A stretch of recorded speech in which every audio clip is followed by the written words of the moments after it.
మేడ్చల్ జిల్లా Keesara police station పరిధిలోని RL నగర్లో అర్ధరాత్రి రోడ్డు ప్రమాదం జరిగింది. వేగంగా వెళ్తున్న కారు కరెంటు పోల్ను ఢీకొట్టింది. ఈ ప్రమాదంలో ఇద్దరికి గాయాలయ్యాయి. వారిని 108 ఆసుపత్రికి తరలించారు. అతివేగం మధ్యమత్తులో ప్రమాదం జరిగి ఉంటుందని పోలీసులు భావిస్తున్నారు. కేసు నమోదు చేసి దర్యాప్తు చేస్తున్నారు పోలీసులు.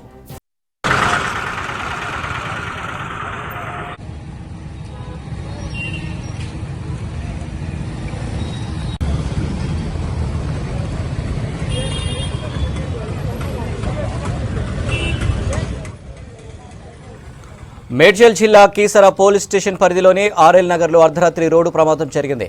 వేగంగా వెళ్తున్న కారు కరెంటు పోల్ను ఢీకొట్టింది. ఈ ప్రమాదంలో ఇద్దరికి గాయాలయ్యాయి. వారిని 108లో ఆసుపత్రికి తరలించారు. అతివేగం మద్యం మత్తులో ప్రమాదం జరిగి ఉంటుందని పోలీసులు భావిస్తున్నారు. కేసు నమోదు చేసి దర్యాప్తు చేస్తున్నారు పోలీసులు.